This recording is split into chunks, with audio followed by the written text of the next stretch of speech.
The very word secrecy is repugnant in a free and open society. And we are as a people, inherently and historically opposed to secret societies, to secret oaths, and secret proceedings. For we are opposed around the world by a monolithic and ruthless conspiracy that relies on covert means for expanding its sphere of influence, on infiltration instead of invasion, on subversion instead of elections, on intimidation instead of free choice, on guerrillas by night instead of armies by day. Its preparations are concealed, not published. Its mistakes are buried, not headlined. Its dissenters are silenced, not praised. No expenditure is questioned, no rumor is printed, no secret is revealed.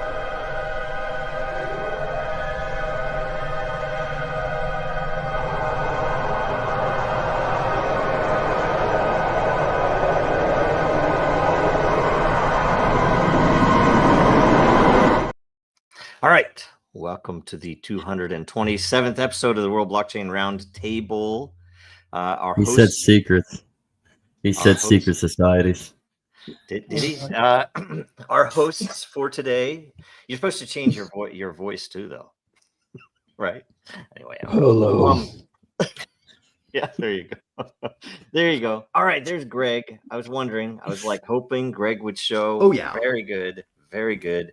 Host for today. This damn machine, man. This machine is driving me nuts. I swear to God, a 2013 Hackintosh Macintosh is just not a good daily driver. Yep, it's a so Greg appears here as the analog set. He brings in a tube-based compute tech, and sometimes he has to replace the tubes and knock bugs out of them and stuff like that.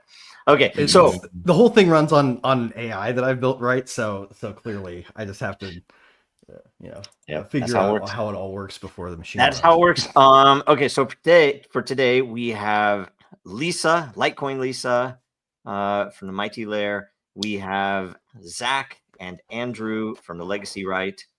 But Zach's hiding his identity occasionally. And then we have Then we have how do I put up with this guy? Greg from Rivet. Hello. It's an agorism thing, I think. Greg from Rivet also, and we'll go through the questions, and then we have memes later, and I have an intro. Remind me, I have an intro video for the memes that we can play, and then I think that's it. So I think we can get started. But you know what? I didn't share my screen, so let me get that turned on. Where is it? This one right here. This one right here. Okay, so first off, we have a quick update from last week's token distribution. So last week was what if blockchain existed in Roman times, and some such extra bit of topic detail, right? It was nominated by Zach, wasn't it? That was Zach? Yes. Greg. Okay, yeah, by Zach. In my notes, it says Greg. I have to make sure I make sure. That one, I don't think that one was me. Bad notes. It was the probably Telegram. Zach. Anyway, not a big deal. Yeah. It wasn't on the Den. Let's just put it that way. It was on the Telegram. Yeah. Yes. That's every host 106 lot last week. Every topic contributor 33 lot. For anybody who's Illuminati, all of you guys are now members who got a question in last week. You get 33 lot, and last week's Illuminati. So Zach will get 33 lot for coming. So Zach is also triangle head person or something. Okay, so ownership tokens. Freemason. There you go. Knights Ownership of tokens Columbus. come with perpetual passive income, free edits, and governance votes. You know, when I worked at Disney, I didn't even know about that Club 33 thing they had there. Do you guys know about that? It's so you didn't weird. get invited? Never. No. Yeah. I've heard. I showed up. I showed up at the park, and they acted like I was like some cancer or something. They didn't want anything to do with me. I like, you're supposed to, when you work there, they send all these things that you can go and everything's cheaper, right? And so they make sure they send it after whenever you're supposed to go. So it's like I was supposed to. They can all smell it if you haven't taken your adrenochrome. Anyway, yeah, it's like, I don't know, something weird. But I knew I had a friend who was from Seattle who somehow actually got to go into that club and got to go meet. There were some famous people he met Huh. there, and I'm like, huh, that's weird. And it's like, how do you get that, right? And it's like, who do you know? And it's kind of Did he weird. wear a yellow dress to go in? He didn't tell me. I don't know. Yeah, do they do that? A glass shoe. Wow. Mhm. Do they do? They don't do those marriage things there, do they? I'm not gonna. Who get into knows? that. Anyway, Probably. anyway, Cool. it's all weird stuff. I was like, anyway. Hmm. So next we have this, which is the October theme vote. It is pending still. It was posted on the 23rd. Okay. So it was posted 2 days ago. So you have a little bit around a week to get to it, right? What should I vote for, guys? Yeah, what should Greg vote for? Refresh. Oktoberfest. Oh, I think I put Oh, one you know in what? there. Oh, I'm gonna refresh this oh. because I think I voted actually. So I don't me think see. I voted. I think Yes. Though. that somewhere in Florida there's an event called Croctoberfest because I feel like there should be. that's horrible. Look, 3 of us have voted for Oktoberfest. I think we have enough votes in October. I could switch my Lord. vote. Drunks. I just want to make sure that we get Oktoberfest You because I alcoholic. have some German, and I want an excuse to go buy a Stein. Not really. I don't know. I think You I I have worked it. for a Stein have to have a once. Dude, Stein. every German has to have a Stein on them at all times. It's national law, right? I know we did when I was a kid. So I was like, "What is that for?" It's like that's a Stein. No. What's it for? Right. It's a Stein. I I'll buy a didn't know what it was flask and for. fill it with sweet tea. Yep. Silver linings would be great, actually. Silver linings. Actually, that sounds like you, Greg. The silver linings. Silver linings, Greg. Vote for that because we have That to does have sound that. like me. I Yeah, do it want does. silver linings. Mm-hmm. Well, I mean, they're Every there show. for anybody willing Yeah. to stare at the edge of the cloud instead of the center. Well, every Exactly. show is Exactly. silver linings with Greg. So, but Dude, it would I be should good name to a have show us Silver all Linings, have actually. to focus on the silver linings. That would be good. It'd be cool if I named. Do you guys see like me doing Silver Linings with Greg Lang as a show, Yes. where we literally don't look at any of the problems, but we start with the problem, and then go to the edge of it and find nothing but good things about it to talk about. Yes. The bumper would just be me looking at It's a the power. edge of the It sun. sounds silly, but it's a powerful thought exercise that drives much of my existence. See, that probably is a better way to look at the world, man. I guess if it were something in terms of the good things about it, or what can be used that is good from that bad Right. thing. Well, there's 3 circles. There's the world. There's the world you live in locally, and then there's your exact sphere of influence. And most people have one smaller than all the other 2. So you've got to see which silver linings are nearby you and drift towards them if you can. Wow, dude, yeah, that's good. Okay, see, I say you need to vote on that one, Greg, I'm because voting on it. we need. You have me convinced that people need to hear about this little talked about aspect of my approach to thinking. Yes, no, I We're doing think it. so. I need to know more so that I can maybe start doing. You know that a little more. bit, Joe. We've talked about it somewhat. I know it, and I'm always like, oh, that's interesting. There are only 2 topics that have votes, so. have you Oh, voted, refresh. Rachel? I voted again. Okay, I voted. all right, okay, good. Wait, don't Yeah. refresh yet, Again. 'cause Silver Linings is on here now. Okay, Refresh again too. I'll refresh Got it. again. We're all Got voting. it. We got it. Okay, we have 2 voters on. So dang it, why does it do that to me? 2 voters. Okay, all right. Zach and Greg have. And by the way, let's look at the place of the. Oh, I'm at 16%. Oh my! Wow, I didn't expect that. All right. Blockchain solutions during government. Lisa, thank you. That's I'm awesome. hopeful. So who did the That is- Hashcraft one? Oh yeah, the Hashcraft. Because I think who I know.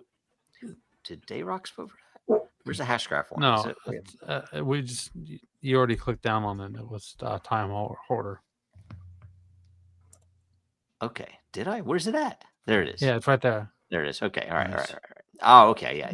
Oh, that's a good one. That is a good one. That'll Most be people good. don't know what a directed acyclic graph is too. I feel like we should Yeah. talk about that when we get there. That's gonna be cool. Yep. I do also like this one. If anybody, how does X work?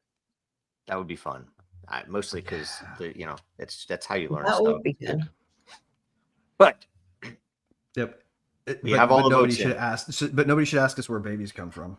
is yes, The store. good. Is Sean going to show up today? His power was out yesterday, so I don't know if it's still out. Yeah. I know that I saw at least one question that he will have a good comment on. So I'm hoping that he comes in here. You know, it might have been. It's almost like when they opened up King Tut's tomb and all the power went out in North Africa, right? It's probably something like that when they burned that red heifer. That all of Texas, all the power went out. I feel like we can't discount the prosaic mismanagement of everything in the country just going to shit. Well, they did It's just the fact that power production is rendered incompetent. Yeah, by I put in one of those big AI data centers down there or something. I drove by the somebody Tesla, trying to scale up a transformer. when we were coming back more up from stupid. Texas. We drive what is the name of it? The big Tesla place where the big supercomputer is and all that out of Austin. Anyway, drove by that. Didn't even expect to drive by it. We was like, wait a minute, is that like? Looked on. Yes, it is. That's cool. They did just shut down the big solar farm in, was it Arizona or California? Because they proved that it was not efficient, didn't work. It was a big plus you have to scatter those panels out. Like wildlife hates it. Yeah. Yep. Like, I know, let's build a power plant on 300 square kilometers of land instead of one power plant that fits inside of a city block. Right, because the density is that different. It's one ridiculous. of those is going to kill wildlife at scale. The other will not. You know, Got to prove everyone's wrong to say politics. California can do something successful. Yep. That's not what California's up to, though. They're way too busy making censorship laws happen in the background of Trump. Yeah. But that's for current events. Yep. Okay, here we go. This week's episode is Decentralized Identity or a Surveillance-Free Future. Episode 227. How many years is 227 weeks? It's like 4 years, right? So 52 What weeks about that? in a year, right? So yeah. Yep. Cool. Okay. Exactly double where we are at 2 years, right? Would be so 2 years is not 104. Okay. All right. So 208. So we're good. Couple months into the 4 year. All right. We're gonna go to. Oh wait, I didn't refresh. Get your questions in. Too late. All right. I'm gonna wait for it to blink. There. See, it blinks. My browser blinks after you refresh. So, all right. Blink. Dayrox It doesn't blink before. That's just weak knees. Yes. Dayrox asks, question: could you explain this concept from the beginning? What is ID really? What are the current problems and what solutions does blockchain offer? Brad Garlinghouse once said that the government has our IDs. Is he right? How can we become ID owners? Or how do you own your own ID? Okay, who wants to start with this? There's I'd a lot like to. here. All right, go for it. Okay, so identity is some kind of reputational signifier, essentially, that connects you, the physical person, to you, the story about you, right? Your identity is what connects you to your story. It's the part of you that when people look at it, they go, okay, this person did this here, right? It's the this person part. Now, the interesting thing about the this person part is it works without the legible connection to your physical address, right? Identity is really legibility, which is the law's ability to locate you with guns and make you do stuff, plus reputation. True decentralized self-sovereign identity isn't identity at all. It's reputation sans identity, with a hard wall between identity and your reputation. That's a good way to look at it. I like that. That's great. You have anything, Andrew? It's to say it's basically what Greg is saying. It's a form of normalized tracking and surveillance of your person.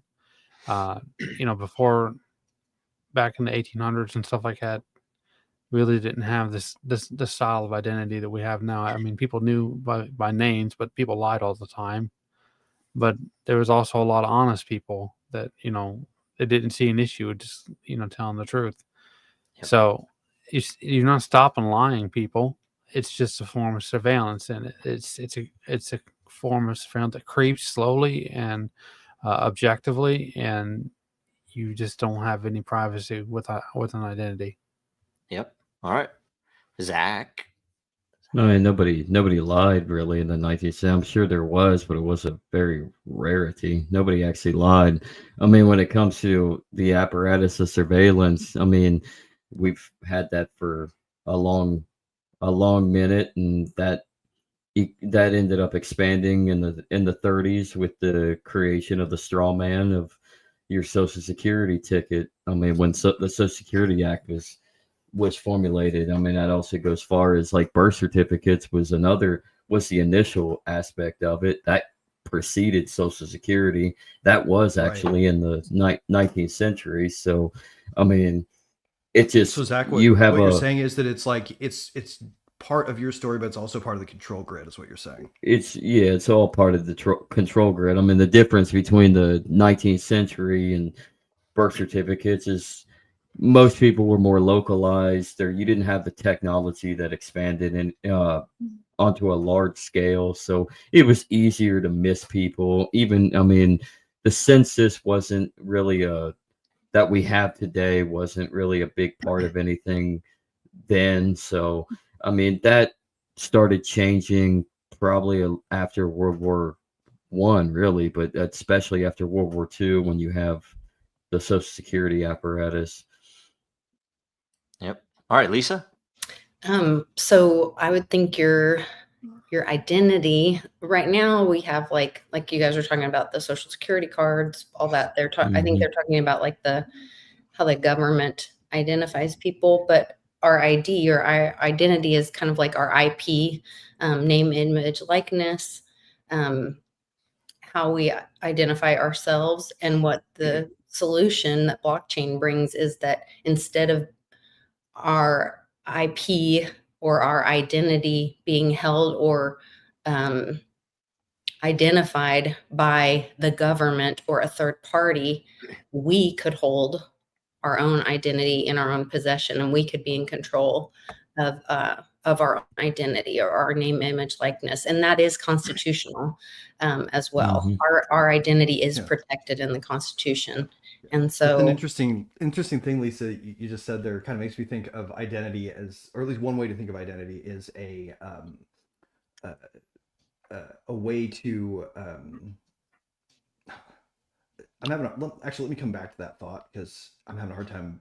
Well, you say, okay. I'll say I think that how do you say this? I think Greg definition of ID itself fits. I mean, is really, really good and broad. And the thing that you can offer with blockchain, and there are a bunch of different ways you can do it, but essentially the ability to hold something and to put info on chain that is still private, but the proof is there, so that I could expose it at will to limited, to who I need to expose it to prove that I am so and so, or that I have certain credentials, or that I'm over a certain age, or whatever might be necessary to do business or to interact with other people and companies.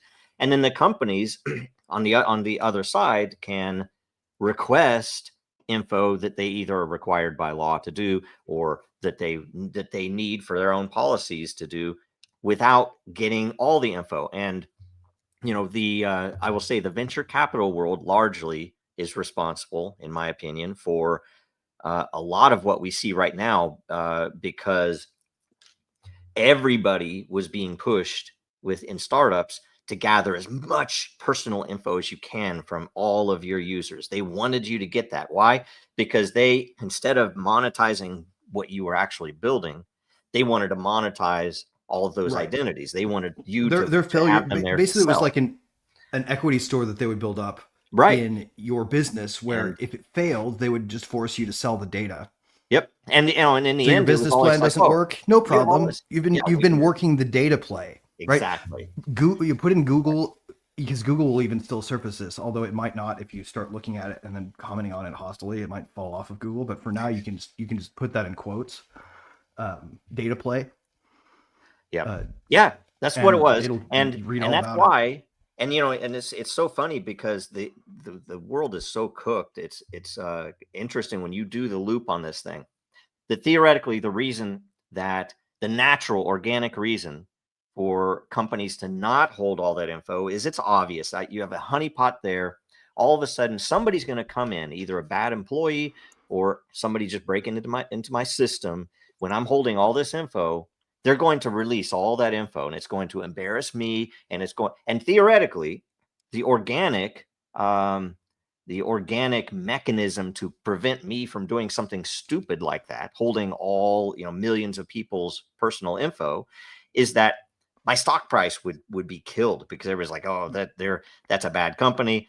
They're going to get sued. They're going to have some big settlement. But guess what? Because of the 401k, because of taxes, the stock price never goes down. So there's nothing against them holding it. There's like, how many companies have had these major issues with identity leaks, and they never suffer any consequences from legal, from even the financial world, because they are liability shielded for engaging in those practices. The insurance companies say, set up a dangerous situation for security, and then we'll indemnify you when your security system fails. Yeah, it's disgusting. And so the whole thing is like that. And if you were to look at it organically, and what blockchain gives you, some very simple mechanisms to say, I can hold, like Lisa mentioned, I can hold my own info, my medical info, my, what's on my driver's license, in a way that I don't have to expose it to anyone. And the government, even to do their own business, shouldn't have to hold any of that info, but they do. Right. And speaking of Brad Garland, they hold gathered all incidentally. Of our, it's like, you look at Joe, I think what you're talking about is really important here. Can I ask you a question about this? Because the distinction you're drawing is between the government's ability to gather data for legitimate purposes and the government's ability to take the ancillary data, stuff it into a general pool, and use it for not legitimate purposes. Right. See the T app. Yeah. Leak. Well, and I mean, it's really great. Look at the Office of Personnel Management. And I had said this for years. If anybody's ever gone through and gotten a security clearance, where the real government power is, OPM. It's crazy, because you fill out this paperwork that is, I mean, when it's printed out, it's like this thick, just for one of these papers. It's all of your history for the past, it's either 15 years or 20 years, like every address you've lived at, who your neighbors were that you knew, if you had, when you were younger, you had roommates, and you fill out fill out the application form, and you get a sense of the ongoing record they maintain. Yeah, and they know everything about anybody who has a clearance, right? And they go and interview people from every address you lived at. So you'll get calls from people you haven't heard from for 12 years. It's like, hey, Joe, is everything okay? I had some guy come and talk to me, and stuff like that. And it's really crazy, because the management of that data, and you think about this, these are the people who have the security clearances, and it's everything about them, and it's been infiltrated, and that data was leaked. And it was the same as a corporate, where nothing changed, but basically some foreign nation got all of that info about all of our most secured people. It's crazy. The impulse is easy to see too, right? Have you guys, if anybody spent any time watching streaming, then you've choked down one of those obnoxious, like, every time I see it, pull my hair out, LifeLock ads, where they talk about the problem of data leaks, and they're like, solve this problem by giving us all your data. We'll keep it safe. They're trying to offer you the same indemnity clause, a cheaper, shittier one that doesn't protect you, that actually sets you up to be more on the menu for power, right? But yeah, it's the same mechanism. They're trying to get you to sign up for an insurance plan, so that when someone does massive economic damage to your insecure identity, that you can go at least make an insurance claim. Yep. And how do we become? Because everybody wants to get in line and fill some more forms out with more data on it after you're done. I mean, you need to start supporting companies that do the right thing, number one. But really, a lot of that's going to have to wait until this system collapses. So, and I think it will collapse. But when that happens, then we have to be ready to build the right things, and not just jump in with what all the lawyers want us to do, and the former bankers, because they're gonna have, oh, the CBDC is here now. Do this.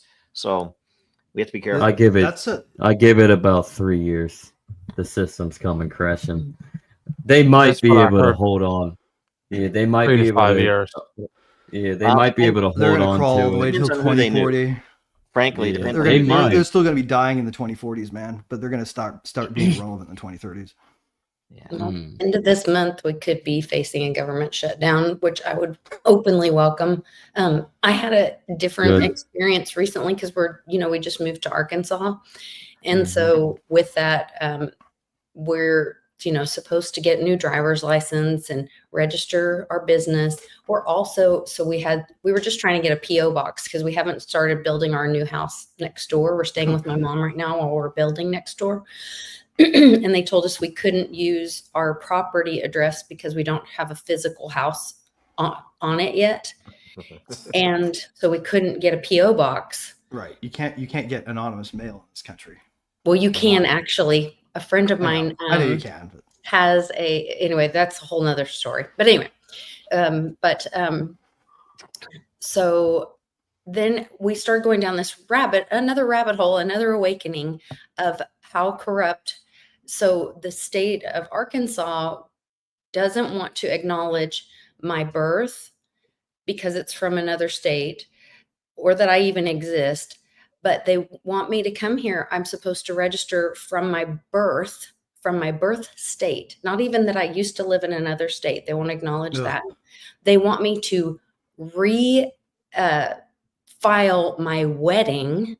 So I'm, I guess, not married here right now. So they don't acknowledge in absentia tax returns for all the years you didn't live there. That's what I'm wondering. Then they also want me to make a list of all of my property. Yeah. And file all of my property. Basically, they want me to give all of my property to them and file it here, and all my business and my business property and file it here. And I'm just like, this is like, we naturally do this as we, you turn 16 and you get a license and you're excited about it and you're born and your parents get you a birth certificate and you don't realize these things kind of happen naturally over time. So you don't realize you're giving yourself and all of your framed as ritual milestones. Yeah. But you don't realize you are submitting yourself and your property to the state. But when you move and you have to do it all at once, you realize this is not normal. That one dude. And you think about it if you think about it adversarially too, like all the things you're giving them, if as you put it down, you think about it from the standpoint of somebody who can legally use guns on you if they feel like it. I'm literally submitting myself, my marriage. You're telling them where to go and who to shoot. I'm literally giving them control of myself, my marriage, my property, my business. And if you don't, right now the state of Arkansas couldn't brutalize you if they wanted to, but they will be able to as soon as you're done filling out those forms. But as soon as I do, I give them permission to take everything I have. Right. So the good answer though is there's a dude. So there's a channel that he goes to, some remote region and he'll interview normal people, right? Yeah. So what's the dude's name that he lives out in this little hut on some farmland? Peter Santinello is the guy that does the interviews. Yes. And that dude is like, man, that sounds so awesome. This guy has his birth certificate was washed away in a flood. So he doesn't have a birth certificate. He doesn't have a social security number. He doesn't have any of this stuff. He just lives. He reaps some of what he grows out there, and he actually got arrested one time and they couldn't keep him because he doesn't have. They couldn't find his paperwork. It's so Vogon. Do you guys remember in Hitchhiker's Guide to the Galaxy the Vogon? Nope. The bureaucratic. Never watched that movie. Well, I mean the book gets into it too, but the film covers this part, right? This planet that they go to, where it's the Vogons, and they're the ones who are in charge of the Destructor Fleet Planning Office, right? So Earth is being destroyed, and if they want to save it, they have to figure out how to get through the DMV-like process that is their entire society, right? And the funniest part is when they land on the planet, they step off. And as soon as they're like, well, what do we do now? Someone's like, I have an idea. And this thing pops up and slaps them in the face. So you get a sense of how these creatures evolved. right? To get slapped in the face for having ideas is to set yourself up to create a society that turns familiar. into Vogon. I love it. And we do that a lot. We slap people who come up with new ideas. Yep. Well, we usually kill them, but either way. Identity is how you find people's face to do it, though, I guess. All right, we'll go to the next question. From Habibi or Habib YouTube. Habib YouTube or Habibi-T. Rewards have been broken for over 2 months now. Is Den waiting until the new year to fix them? And if so, which new year? Where is the emperor when a rude comment comes like this? I don't know. I haven't had time to look, and the lead dev he's stretched on 3 projects, so 3 important projects. Den is part of it, right? And I think the biggest thing that we need to do is fix the auth system, which is why I wanted Sean here so he could weigh in. Because Sean hasn't been able to log in. Auth is probably the key. I think 8 years. Yeah. So the login would be simplified. We're just going to move it to what we're doing on Dracaria. And are we blaming Sean?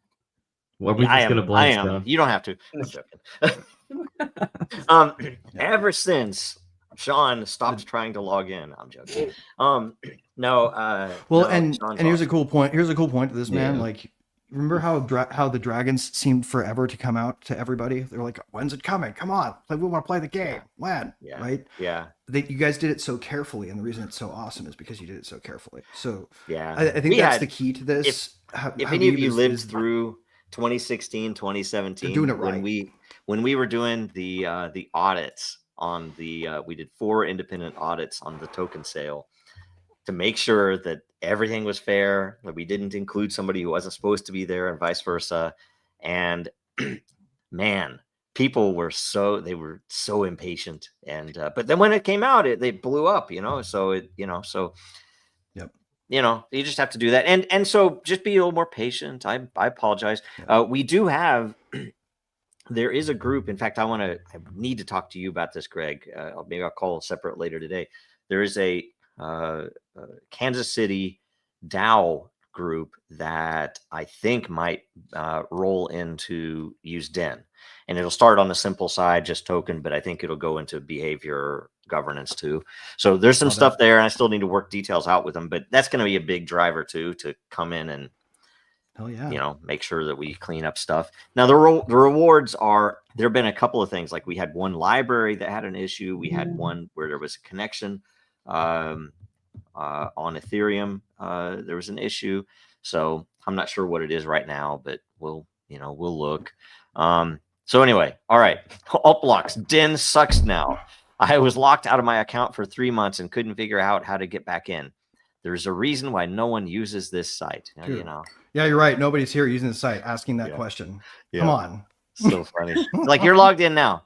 Alt block. So we no one goes to that restaurant anymore. It's too crowded. Revanchist. I've been hanging out on Blue Sky.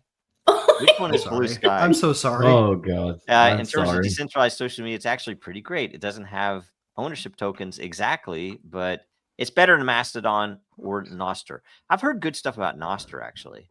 I don't know what you guys, and not in terms of, it doesn't seem like it's a Den related thing. It seems like it's more of a privacy, like a federated network. Yeah, like a private federated. You don't have to deal with. Yeah, you're right. All the people just like us on this show are totally not over there. If you hate us and we're annoying and grating and you don't like hearing from us, you totally can go over to Blue Sky. It's a great way to get away from us. Whiny little right-wing incels, like on Twitter or Farcaster.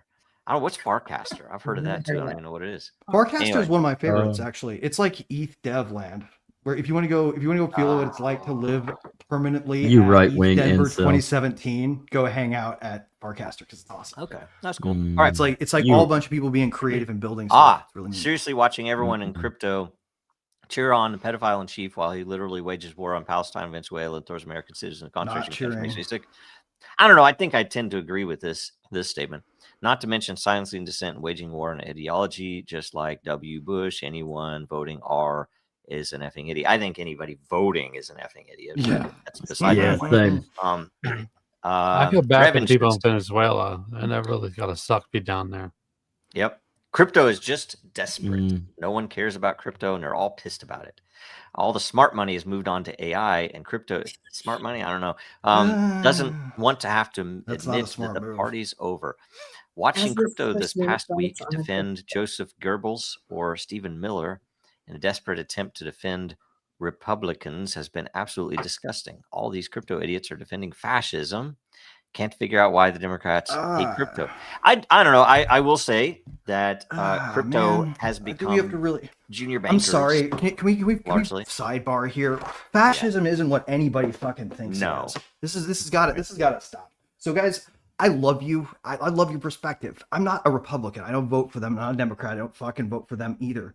But stop sucking yourselves into this, please. Yep. I mean, like, you're a smart person, revanchist. I know you are. And I'm not calling you dumb for falling into this. But what I'm saying is, like, this pattern is fucking us. It's not that crypto is broken here or that AI is a smart investment. It's not AI, actually, right? But fascism. What is fascism? And that's what I wanted to pause on here, right? If you look at what it actually was a collectivist ideology. Ultimately, at its core, it just was, right? It was a variation on the communist theme, where the communists said the people are the thing we shall worship as a collective, and the fascists said no, our national story is what we shall worship as a collective. But the key to both was collectivism. So anytime you start shouting that an individualist is making an argument for collectivism when they're legitimately arguing for individualism, you're saying it backwards. The people shouting for individualism are shouting against fascism. I'm a fucking anti-fascist. All the anti-fascists just think they're anti-fascists when they're fucking fascists. Yep. All I gotta say is, like, Mussolini. Sorry, I can't stand it when people use that fucking word wrong. I don't mean to. And Mussolini took the idea of the fasci from It's just ancient not what people Rome, say it and is. then combined the Roman Italian nationalist ideology with the collectivism of the workers' revolution of socialism. So he was a socialist first before he was a fascist, and he combined the two. Right, So, fascism was a critique of socialism, but an iteration on it, not a run the opposite direction from it.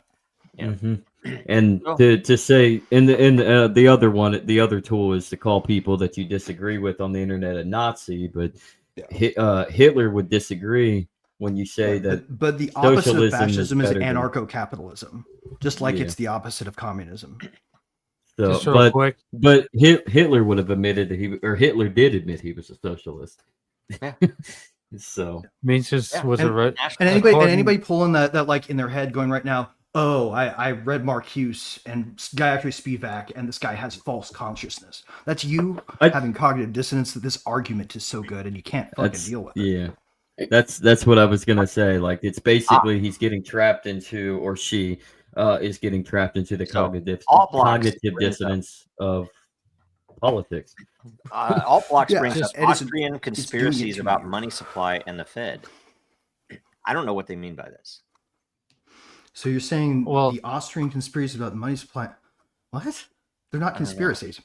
It is a conspiracy. It's not a conspiracy theory, because they're literally devaluing your dollar while they create new monies and expanding the money supply that makes your dollar worthless. So it's and Austrian economics isn't about money. Also, Austrian economics is about human action. Real quick, yes. I know I have seen Though Bishop on Facebook in the past cite, and I saw it. I don't have it on me. That Ludwig Mises was a registered fascist, but I mean, that's really up for debate. I'm just saying. I just want to be transparent. I have seen that claim. Mm-hmm. Okay, let's see here. And then right now, I think did the Romans have a view of fascism? They did, but not in the sense of what we had. Like, they didn't call it fascism. Well, that's like interesting. Fascism, how do you draw that parallel? I've not heard this argument before. So Skull Cap can you make it is a guy that I do a show with, and he's making the comment, and we were discussing this last week, and he was talking about, you know, what the word, where it came from, and you guys were showing the symbol of that tool and how it was from those individual rods bound together. And I was like, wow, it sounds like decentralized. It sounds like individuals being bound together in a common idea. I said, that sounds kind of like a DAO, you know. I like that thought.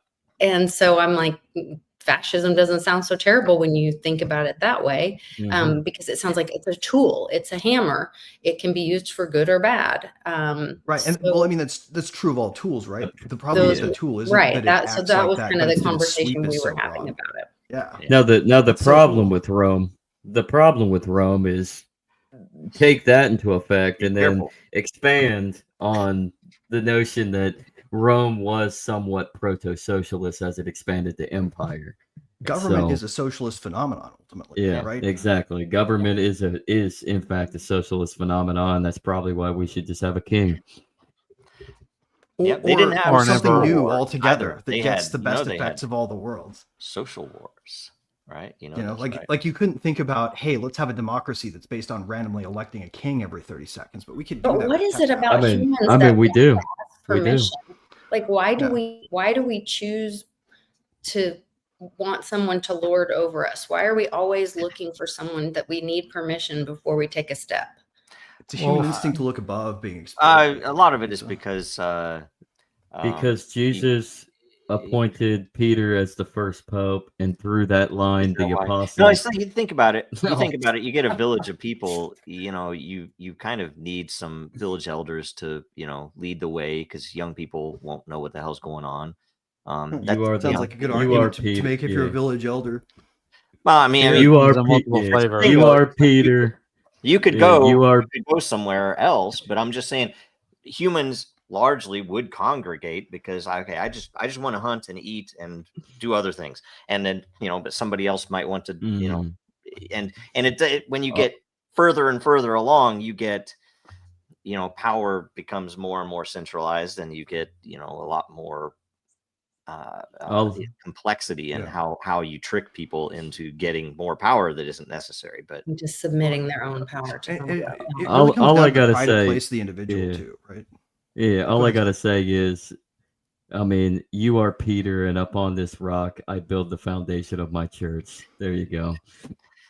No, it's exactly. There's this one when I read this question, this 1997 song by a band that everybody hated after everyone knew who they were, but everybody loved before nobody knew who they were because they changed their style, right? Like talking about Finger 11, of course. Here, they wrote this song on their second record called "Above," and the chorus was this really beautiful thing. They'd have this really ragey verse, and then it would drop, and there's this sort of soaring. We're strong, but we're dumb. We look above. We look above, right? We look for the divine, and power can exploit that by setting up little religions for us to follow. Yeah, but sometimes there's one true religion, and sometimes there's one true religion, one true church, and that's through Jesus. They learned all these tricks from watching how churches work. That's true. That is true. And then we ended up flipping it on a social political ideology to what we probably atheism plus shouldn't civic be running religion the world. equals fascism, essentially. Yeah. Yeah. And then you add in the occult, and then that's how you get National Socialism. Right. Now, if you're an atheist still, and you insist upon making that your worldview, you can still have this, right? Like, you don't have to take the path that a lot of people have taken to discover this and go through faith, right? You can have faith in nothing, but you have to have real faith in nothing, and that's hard to do, right? Real faith in nothing doesn't look like anti-faith. It looks like sort of an a-faith where you actually avoid the question. It's like a hardcore, almost aggressive agnosticism more than it is atheism if you want to do it still. But you guys can. You got to stop worshiping something else. All right, I have so we are finished with the questions. I think we only had 2 questions, and one of them was not even a real question. We didn't get to the second half of the first one with the guy who said ID is already owned by the Three government? questions. Oh, Brad Garlinghouse saying Oh, the yeah, government yeah. has. He said it Garlinghouse, has our IDs. Well, I mean, obviously they've Yeah. made this social security number our de facto identity, KYC. right? It's like it's the most Yeah. ridiculous thing ever. But isn't it And then they- defunct if like Well, 400 Hispanic or Venezuelan, whatever Haitian immigrants have the same one? Doesn't it like We don't make all well, the rest of here's the We How don't- many? we how don't many talk does about Barack that, Obama Lisa. have? here's an interesting we don't thing to talk point about out, though. that, Lisa. We actually do have our IDs. They don't have them, right? Lisa moved to a new state. She's being harassed by the people who need it from her in order to do that, right? Mm. If That doesn't mean if they they don't don't have it. get Whoa, it from her, they whoa. won't have it. Whoa, the point I'm That's trying state, to but we've though. been- to We're make is talking that about- is we the hoping. ID creation. Real quick here, man. Just very, very clear here. The states are nothing right now. I mean, we're talking about the federal government. Well, except for a When we lot of say- what they do is the federal government making them do it so they can get the records from there.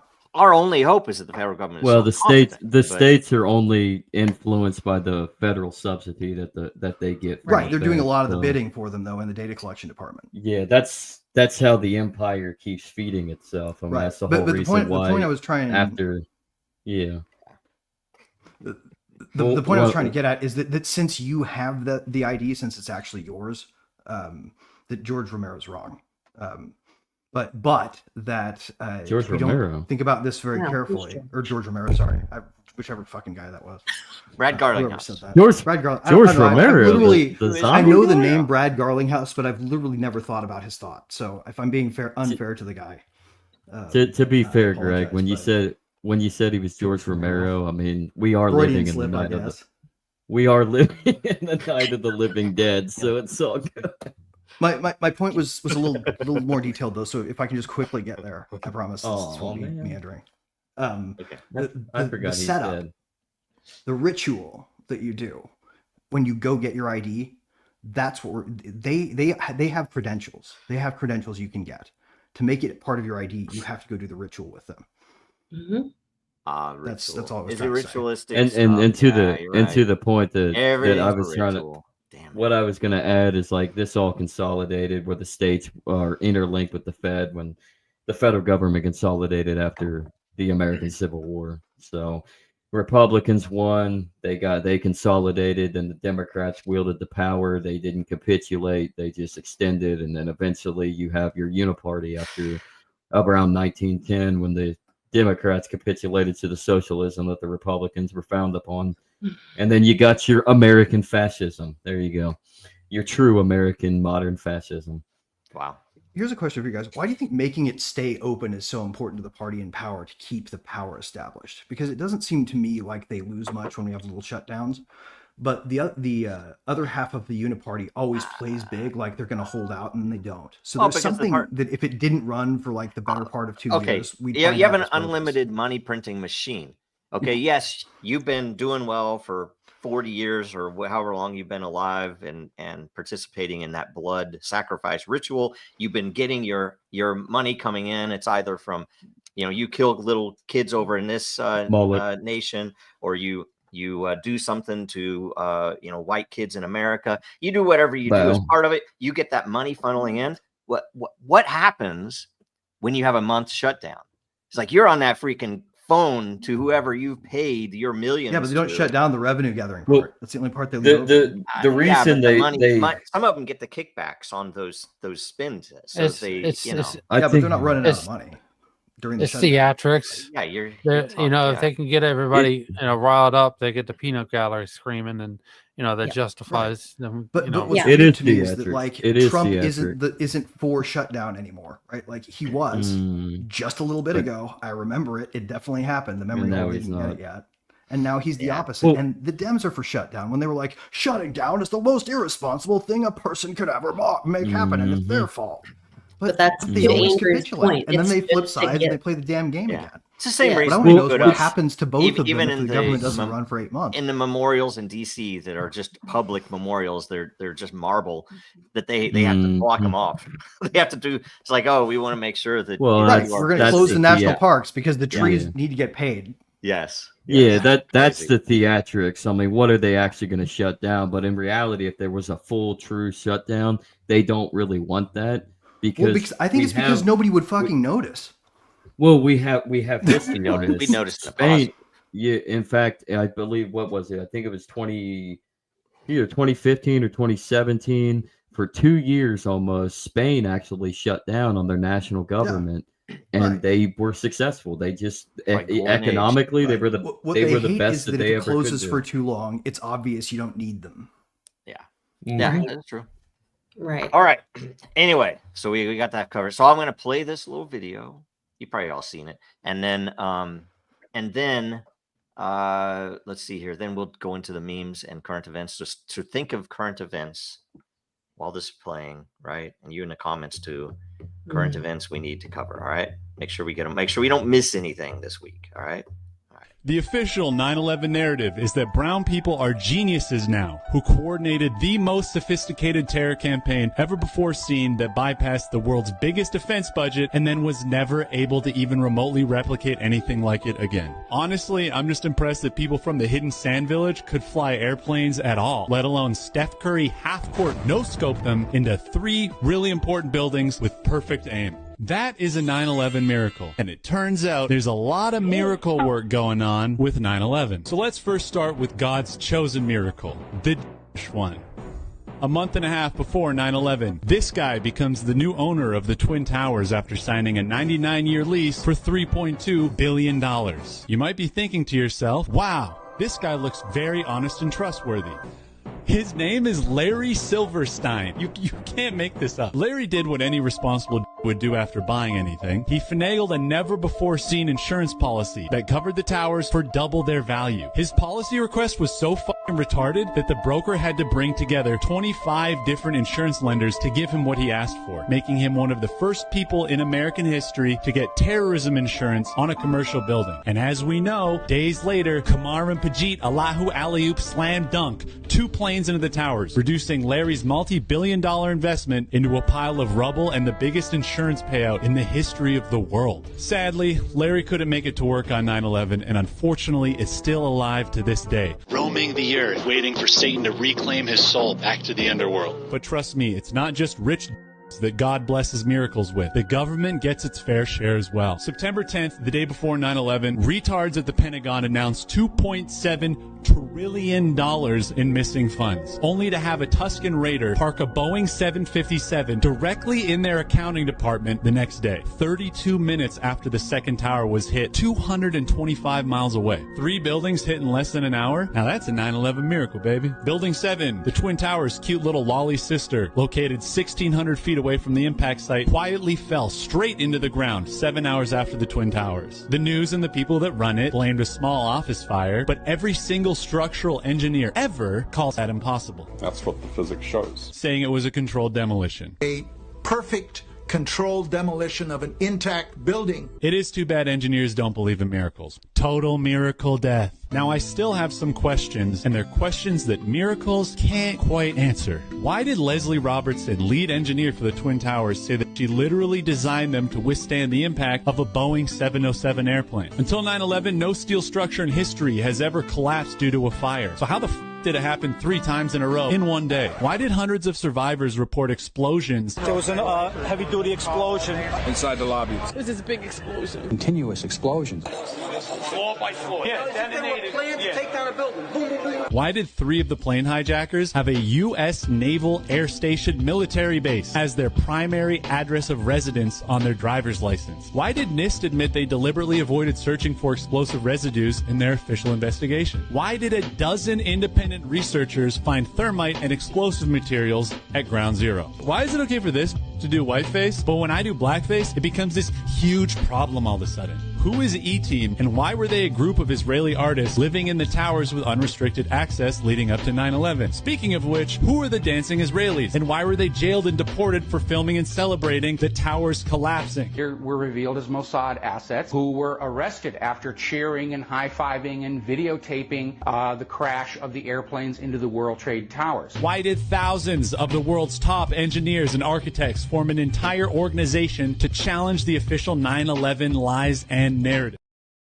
Anyway, So is that supposed to be comedically delivered? Because goddamn, that guy's funny. Yeah, that's why I liked it. It's so funny. He's like he's freaking katana, and it's all the I will question the Mossad asset thing. My personal thinking, I would assume that they were arrested because they were pretty stupid, dancing and partying and filming. That's not what an asset should do. You shouldn't. Well, I mean, let unless their yourself job know. is to distract you with the residue. show. Yeah, they I had guess explosive residue maybe, in the van. One of the dudes had thousands of dollars in his sock. They had a whole. There's a whole bunch of just stuff that's like. Well, I mean, the fact that we think these people couldn't have possibly been working for the government is stupid because we created them. is the one. I don't know if they were working for the government. I think they were. At one point, I think they were assets in the case that all Israeli citizens have to be IDF. So they were probably that, and they were just stupid, and they used them. They used them as useful idiots. The new stance of the IC is that every citizen is a member of the agency. Right, that's been the rule since 2020. We're all traitors if we don't message the country's propaganda on the internet. Oh, really? Wow! Look at this. This I didn't realize. You go back and look at this. The Dems' main problem with us is that we don't act like them about the country. Gold new time highs are all-time highs, right? New all-time highs, and this is an interesting look at the minimum wage would be 172 an hour right now if it were mapped to gold, and cars at that time 71, $2,400. That's just crazy, really crazy stuff. Anyway, what year was that? 71. 71. That's when they closed the gold window. If you play the inflation math back, that truck is about what it's worth today. Maybe, yeah. It's just the dollar's worthless is all I think. You know what's interesting on the 9/11 thing is that when the Charlie Kirk thing happened, the big distraction of all that was, the big psyop that all that was the same day that Tucker Carlson, who had become the biggest show, bigger than anything happening on CNN or any of those other shows, he was coming out, and he's got this series now where every Thursday he comes out with a different thing, and he's telling that story. 9/11. He's talking about the dancing Israelis. He's talking about that guy owning the building. He's talking about all of that, but no one saw it because, and of course, that happened on the day when they were talking about the vaccines, and so it's always the look here, not there. Yeah, this was so.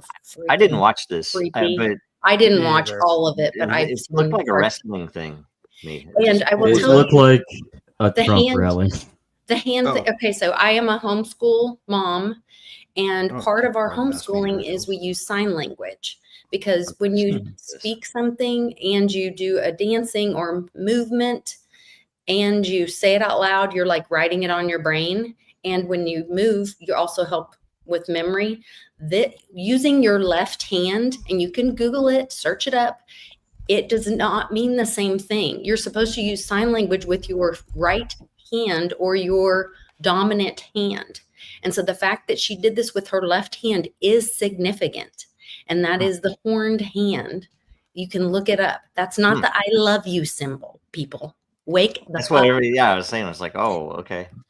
It's weird. Wolfpack is back. And then do you see how creepy when Trump hugged her and is biting his lip? And it's fucking weird. That was weird. So fucking creepy. Wait. That was weird. That was maybe weird. Fireworks at a memorial are weird. Fireworks at a memorial are kind of strange. And they whipped this all up in like a week. Yeah, 1 week. Well, they're trying to get her over. Like in wrestling, they say that you get people emotionally attached to a character, so that she could run their organization behind the scenes. They're so let me justifying her existence. Well, let me ask you this, Andrew. If that's the case, is she a part of it, or is she a character that they've made because of this, and they're using her? She's a character. You can look at her history. She was pre-existing. Yeah, Well, she yeah. was running. She was in Trump's USA, whatever. She had a ministry out of Romania rescuing Ooh. children. Ooh, Go look it up. The isn't other isn't thing, that where Trump's wife is originally from? I don't No, think she's from Moldavia or something like that. No, Moldova. Same Moldova, yes, area. yes. Isn't that where Andrew Tate got arrested or whatever? Yes. Romania. Yeah, isn't that where Romania. Dracula? And he's intelligence, right? Yes. Like, or he's I just wonder- associated with I don't know. just I'm wonder just why- so tired of the movie. That's where I'm like, I'm just done buying tickets to it. Like, I was following all this and like thinking like, oh, we're finding, but then I was like, oh, maybe it's like they'll make the movie so ridiculous until you stop buying tickets, and that you choose when you want to wake up and when you want to get off the train. Yeah, I don't pay attention to any of this stuff. I mean, I will pay attention to the stuff that's like, it just it's like, okay, Yeah. it's It obviously is. fake. It's What I don't WWE. understand is why he's think grabbing her I'm- like it's his wife. That was weird. That was one of the weirdest That's what I'm things. wondering. I'm wondering how old it is. So she's what, around like 30 or whatever. Trump is almost 80. Maybe he was one of the maybe she was one of the young girls that he purchased from Jeffrey Epstein. I don't know. It's a little hair sniffy for my taste, to put it that way. Yeah. Yeah. It looks it seems like he's Biden. forgotten who his spouse is. Listen, guys, Yeah. he can't grab her pussy in public, so he's got to do something else. Creepy. It's so something that creepy. it's very Biden-like. And it's not like, there's no, I don't know. Oh, Remember when the machine got the left with this one? They named him Obama and everybody cheered for hope and change. Yes. Yeah, I do remember what that. is it? Hold up. They just What did is up that with same this? trick to the right, man. What's that? That's What- what we're what- looking at right now. Well, and they're making the right, and as I'm waking up even further, my exponential waking up, the saying, you can't fool somebody. You have to, you can't tell somebody they've been fooled. You have to, it's easier to fool a man than tell them they've been fooled or whatever. Awesome. Okay, so they just Consuming came out power and showed destroys it. everybody the Snake Eyes movie where Charlie Kirkland gets shot on the same exact day in the neck. It turns out it wasn't the same day. It was the 19th. They did show that in the clear, but Oh. he was shot in the neck. And He it was shot in the neck. Charlie There are only so Kirkland. many places a It was person can Charlie get Kirkland. shot, right? It's And crazy. die, right? Like to a certain degree, it's not. I feel like we're to a certain. Have you guys ever heard this old fake religion? We're searching for this, patterns. Yeah, exactly. It's we're Discordian finding pattern them. searching, essentially. Yeah. Right. Yeah. So part of it is us trying to piece the puzzle together, and we're finding patterns. So, Yeah. but It's I mean, it's interesting. still So, very, very weird. Can I It call an is. audible It's- and ask you guys a question about LLMs? Sure. The fact that we're pulling this out of the assemblage of words we've created here and finding all this meaning, Yeah. like you can look at this and Yeah. go, huh, that's a fascinating connection. That looks like it was planned. Holy Yeah. shit, there's a link between this behavior and that behavior and that behavior. Yeah. And perhaps that's what they're using against us is they're playing Right, off is our of pattern recognition human. system. Yep. Yeah. Yeah. We'll pull something together and they will then. By the way, you can look at the text messages they released from Tyler Robinson and it was suspicious that the patterns that we all found they integrated into these text messages. It was like I wrapped it in a towel. It was so ridiculously obvious. It's so funny. I don't know. Definitely. Fuentes, I can't figure out at all because, and everybody that I'm talking to can't figure out what the hell is going on there. He's a Fed. He's always been a Fed. Like that is so bizarre because it was like anyway. Which is sad. If you had him and you went through all this process of all these years, why would you expose him in this way just to get him on freaking on the PBD podcast? I mean, was that important enough to basically expose what he is? It doesn't make sense. Well, to me. the media personalities, there's a shelf life for that sort of thing. They're This always feels gonna like the replace Red Blue somebody puppet new. show to me. Yeah, but that still doesn't make sense. It's still, to me, it's like, man, you're basically blowing an asset if that's the case. That's why I don't know. Unless I'm not they're saying it's not using it, the but asset like that. I feel like he's obviously an asset that they're another theory. that doesn't mean they're not Another using it theory, though. strategically. Another theory is because he is so critical on his shows and in his messaging against Israel or Belgium, excuse me, that maybe it's a little bit out of fear. Yeah, that's Yeah. there's a chance that's what it is, that maybe he got a real He's spooked. demonstration of what was going to happen if he didn't. And and it was the whole The whole thing could be explained by self-interest too, right? It's just a path he Yeah. could have seen to take that was like, hey, this is good for my brand. Yeah, but I don't think That's that's the the center case. of shit. I don't think that he's not going to gain he's with this. spooked. So yeah, I think that's Well, what I mean, I think. I don't know. The problem is it's hard to tell the difference between when someone thinks they're spooked and when somebody can realize a benefit from pantomiming spookedness. You know, like to a certain degree, if you want to get away with this, appearing spooked is the only way. Oh God, George Lincoln Rockwell. Is that more kayfabe to make people think, oh gosh, even Nick Fuentes is scared of Israel now? Who knows? Well, I mean, and when you look for establishment intelligence, don't look for it what they do, look for it how they posture, right? These people are fucking smart. The problem is they're spending all their resources discovering what the optics are if they do X, Y, or Z, all things we could do listed. Which one gets us the best optics? That's how they fucking reason about strategy, right? They're not trying to strategically improve the country. They're trying to strategically improve their optics while appearing to strategically improve the country. Trump's entire methodology for his politics is it's supposed to feel do like something. they're winning. He's going to get a feel for what people on X think, and then he's going to. And in this case right here, he's going to announce something that's very popular until the evening of the same day when they announce, oh no, it's not every year, even though they said 4 times it's every year, the H-1B thing. So amazing how the status quo is always right there to catch us when we don't do the things we say we're going to do with power. And the H-1B issue I've been following since 2000 because it basically, as an early in my early career as an engineer, it basically destroyed the market here locally in Kansas City, and they started bringing in all these H-1Bs. What did I do? I went and got a security clearance because it was the only place that you could get a job that you didn't have to compete against people who wanted a quarter of the rate. So I had to move, right? Now it's affecting it's not just software and IT, and now they're getting H-1B for pickleball coaches and stuff. So it's freaking beyond crazy right now. So yeah, it's a national security issue. Anyway, actually, pickleball is part of the control grid because the sound that it makes allows them to push rules onto HOAs. Oh yeah. I don't know. Every one of these, if you can find a place where you can make life harder for regular people with a complaint that is existing in pop culture, then you found a power myth. Because what they're trying to do is just like find a new way to weasel into control gridding some part of your life that isn't control gridded yet. Yep.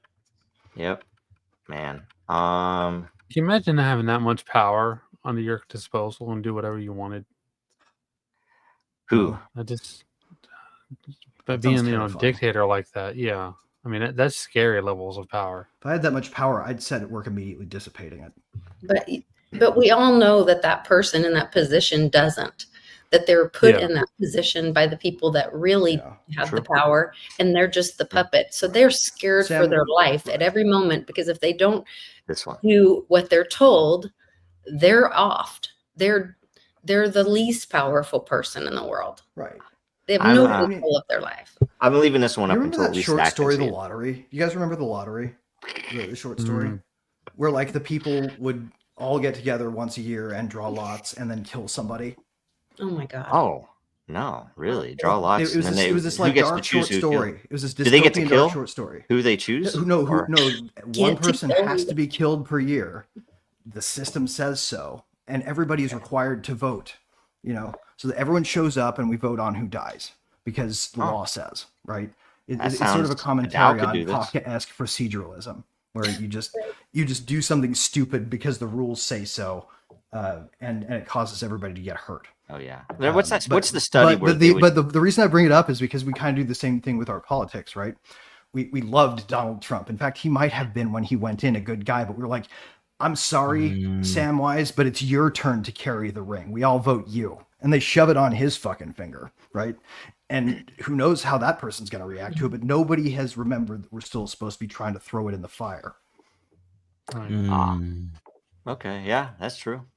And now he's the one that pays the now bill he's that being goes- corrupted by the ring, and we're sitting here throwing rocks at him like he's going back. I on his don't know promise. if he's what happens when we put the ring on your hand? And the system somehow itself is corrupting good people. Yeah, and somehow Boromir actually survived because that's JD Vance. Yeah. Ah. And for left members in the audience, if you love Biden or Kamala Harris, right, then them. If you put them in power and they don't do what you want anymore, it's kind of like the whole machine. Regardless of the side you look at it from, we're all in the same boat. I don't subscribe to any philosophy that would think that JD Vance was Boromir. JD Vance, I think, would be close. Let's try to think here. JD Vance is more of a Tom Bombadil. God, it's like he's fake. detached from all of it in a way that makes him not make sense in the story. Well, he's controlled by Well, Peter. So that's- if Peter Thiel were who in it, what would he be? Let's Peter say Thiel is the probably temptation of the Peter Thiel is the temptation of the desire of having the ring. Peter and Thiel that is reminds actually me of probably Boromir. more closely analogous to Saruman. Saruman. in the phase after he fell. Actually, I do agree with that. Yeah, I think I could. Because once he was PayPal Mafia Saruman the White, right? He was gonna save the day from control by creating tech that freed everybody. This is That Zach's narrative's meme. dead. The devil whispered, "I'm coming for you," and I whispered back. He goes, "We must side with them, Gandalf," as he starts building a mass surveillance engine for the federal government. Is this actually your meme? Did This has to be Zach's meme. Yes, Literally, yes, he the had devil- a Palantir in that movie too. I think Peter Thiel might be consciously mirroring Saruman. My favorites ever. Yes, I should give this to my son. This is a good one. He thinks. I think Peter thinks he can actually take over. And that's Man, why he's Peter doing it. is probably just like not telling us who fuck he is. Sauron. Man, I can be Sauron. I mean, he literally thinks he's the Antichrist, so or at least he slipped up and basically said it. And so he's conscious about it. He thinks that he can take over some capacity, So whatnot. I heard a thought that this is also a psyop. This idea that the big threat is the Muslims coming, and that there's like supercells or whatever all over the country. I feel like anytime anyone's saying it's a group, Yeah, freaking what's her name? What's her name? You might be getting it's like Jigsaw. What's her name? Who's saying that? There's going to be ISIS is going to have some massive attack on U.S. soil. It's like, okay, so Mossad's setting something up that they can point to. Like, all right, they probably are going to blow up all of our phones. They're going to say it's the North Koreans tied together with ISIS, blowing up all of our phones. Hey, But if it was phones, that would be Israel, because Bibi said that Israel has. Yeah. I mean, Bibi already 50 said that. states, one Israel. Yeah. 50 states, one Israel. I don't know. It's all Maybe ridiculous. the phone thing.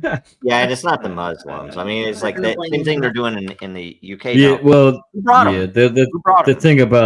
thing about Islam, and as skeptical as you should be with Islam, there's no real power. They've been compromised. They've lost honestly, their I know power it's- since World War One. Yep. This is gonna sound like a lefty So- cliche, but having done a whole bunch of stuff traveling for crypto stuff, the Muslims that I have met have been really cool, like heartfelt people. I believe but it's and really individually, good people, too. yeah. Like they Yeah. live what they believe in a way that actually is really human and humanist, right? And to me, that's the key. Is the individual is being a good individual. I feel like we're falling into this trap of forgetting that all of these group identity things that we're treating as primary actors are not. They're staffed by people, and we're being told how to feel about them as if they are the deciders. But it's that's how they get right. It's, there may be a block of people who organize Muslims who say this group of Muslims cares about this. And that means they have to go to war, but that doesn't mean that if you're a Muslim sitting here going, "I'm not like that. I've never talked to Indians. I don't do this shit." That's why you're in our audience being pissed at us right now, and it's part of individuals.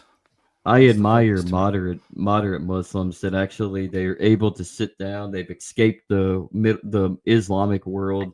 They're able to actually sit down, read, no matter what they believe. Yeah, well, they're good. They are. They're good. They're good people, and they're able to sit down, actually reread and interpret the Quran, and realize, we need to get rid of this part, ignore everything, and stick to what matters. Well, and they ignore that. Or even we need to go back to basics and be more fundamental, but we're going to do it over here by ourselves, and want people who want to come. Exactly, real fundamentalists. I will tell you a lot of real fundamentalists are moderate. Muslims I know, in fact, will come tell me, it's like, hey, you need to stop posting so much stuff about Israel killing babies. It's like they're gonna come at they're gonna come after you because they're telling this to me, telling this to me because. It's like not all Jews are bad. And it's like, I don't think all Jews are bad. I just think Israel is killing babies. And so I'm going to post that Israel's killing babies until they stop killing babies or until they stop controlling my government. If they want to control my government and kill babies, which is of itself a gambit that people are using to try to shove the government into feeling embarrassed about doing the bidding, right? Like ultimately it's still a psyop. It's just our collective assembled psyop that comes from individuals having an issue with us, right? The problem is they simulate public opinion so much. It's hard to tell the difference between genuine sentiment and lots of Muslims that almost across the board they're usually driven by good morals. So maybe even more so than a lot of Christians that I've known. But I've known more Christians than I've known Muslims or Jews for that matter. So whatever. It's a mechanism of government censorship. They bring people in from outside, and they cause tension, and that tension distracts from other issues. Yep. And I just think they can masters of direct misdirecting attention with that stuff. Now, I just think it's 19th century dispensationalism and the 20th century Schofield Bible. It's true.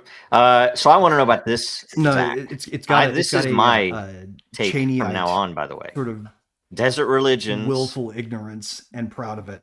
Jesus was Italian. Any thoughts on that? Jesus was Italian. Jesus was Italian, and it's you can't. Why are they trying to nation state project into the past, man? You could say Roman. Country. You could say Roman. To be fair, Judea was a satellite client state at this time. It wasn't quite a province yet, so in more Judean. accurate terms, he was I would say Roman, not Italian, but I would say considering he grew up in Nazareth most of his life, I would say Galilean. I would say Southern Italian. Yeah, what they were up to in Rome had nothing to do with the Northerners. Say it, Andrew. Say it. What is it? Transalpine Gaul. So where would Jesus live if he had migrated to Italy? Would he live in Rome or would he live somewhere else? America. He would live in America. Gubbio, for sure. He would live in Gubbio. That's where they made most of the musical instruments for churches. Have you guys seen these Cinnamon Toast Crunch commercials where they're like doing cannibalism and shit like that on it? Oh, like they're cannibalizing each other. They eat the other Cinnamon Toast. Yeah, no, I've seen crazy. Those. Yeah, it's weird. It's weird. Yeah. I'm sorry, Andrew. I don't speak Italian. Right. In the business, we call it foreshadowing. Do you have Italian ancestry, Andrew? Yeah, a little. Probably. And Irish. Probably. Cool. And Native American. I think we probably all do. I'm 25% Italian. And German. But do you have this? Hey, this one. No, look. This one comes up. See? This one's good. Looks I'm like the head of on corn. stolen land, but you're an American. Anyway, it's funny. It is funny. It is funny. Hey, what's the Kalergi plan? Can anybody explain that? Never heard of it. The Here, let's look it Kalergi. up. That sounds. How's it spelled? I feel like I know Right that. there, The answer's K-A- maybe. Will we get an Yeah. honest response? I don't know. It's conspiracy. It's a debunked conspiracy. All right, here, I'm going to share this. What is it? It's not debunked, by the way. I've read some stuff about it. That guy has a sick fade. I like his hair. Austrian Japanese politician Kalergi concocted a plan to mix and replace white Europeans with other races via immigration. Oh, that's not happening.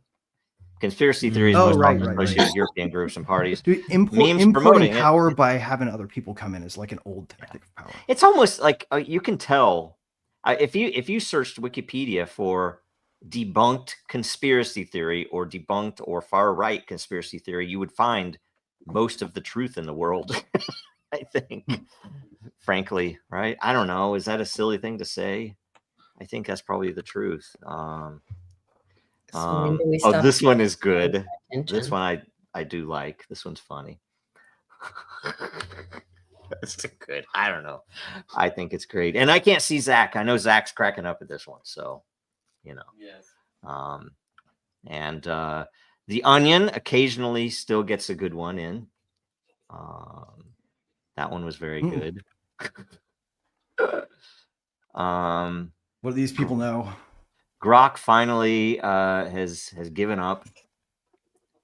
As a world leader, I know genocide. Main and when I job. see genocide, I'll call it out. And this is not genocide. Yes. This one is all of the community notes say this is not real, but God, I wish it was. And I'm going to treat it like it's real. I'm going to give it to my kids. Say, look, he ate spaghetti. Right. They serve spaghetti. Even presidents eat I spaghetti. thought it was ramen for a second, though. There's too much. You can tell the sauciness of it. In fact, yeah, I think. How many? Listen, Okay, if you don't know, serve everybody, in Asia, everybody on Earth has definitely had a pack of ramen before, right? Yeah. If you don't serve in Everybody- Japan, then that's considered rude. Yeah, everybody We knows can all that those imagine are ourselves worms. being a powerful world leader if we just rip open a pack of ramen because everybody's been there. Yes. Yep. Ramen and pho and what's the other? Whatever. I can't remember. Anyway.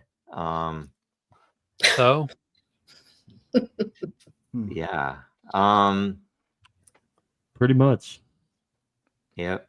And they're going to okay, here's we have a quick prediction from everyone. Will Massey win or lose? Because they're gonna put everything against him to try to get him out of office.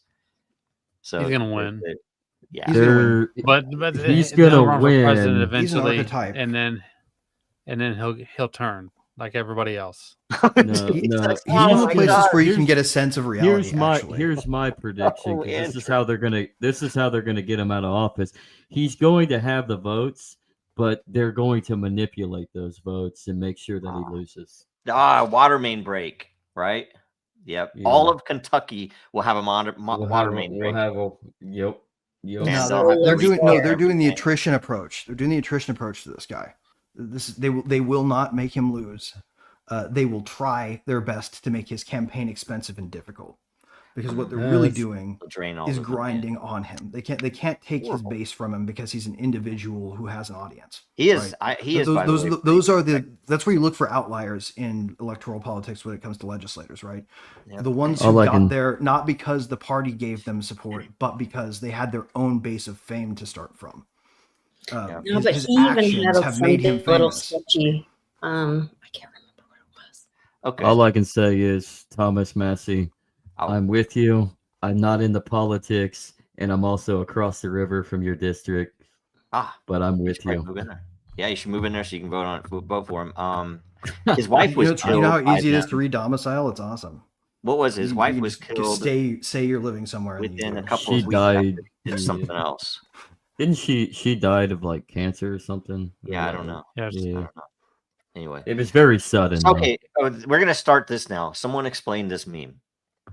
Anybody can pick it up. You can explain the meme. Silence. Anyway, I feel like the birds are a distraction, maybe, from the meaning of the meme. They're not real. Birds aren't real, dude. Birds aren't real.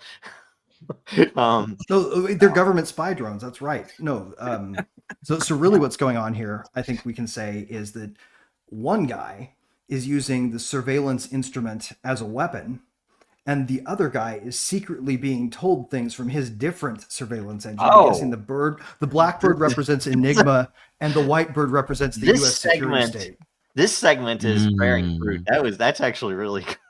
That actually is really good. I have a long shot. If you ever played Final Fantasy, A Legend of Zelda: A Link to the Past, you take the bird to fly around town. Just saying. I have a different theory. We are in a ideological war between the Nordic philosophy and the Jews. That's how Hitler escaped to South America. There may also be a reference to the fact that the raven, being the smartest of all birds, is a little bit more noble than the chicken being wielded as a bludgeon, who may be the dumbest of all birds. Yeah, it's not a European swallow. I don't think he could have been carried by this bird, Andrew.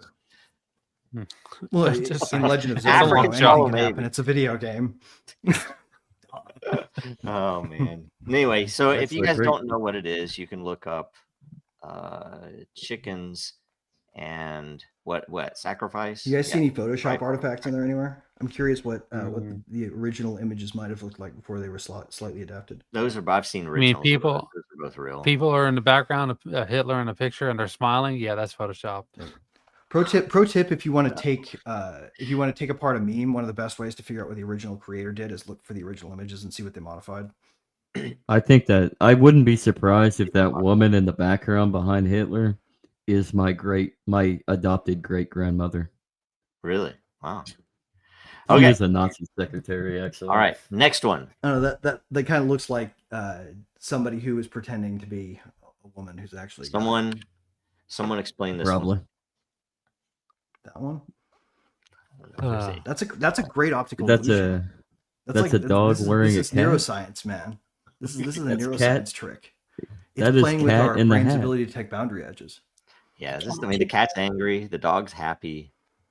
It's a cat dog. They're all together. They're about to, I don't know. They're probably brothers. What kind of living hell is that?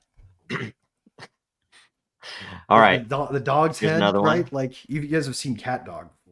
How's that not disturbing? What is child brothels pre-1933? What is this about? No one really talks about child brothels, though. It's kind of gross. Nobody. Yeah, it's really bad.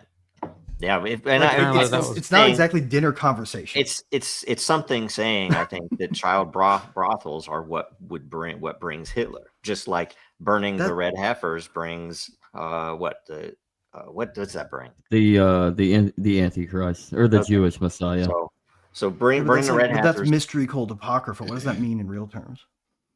That I don't know. Yeah, I don't know.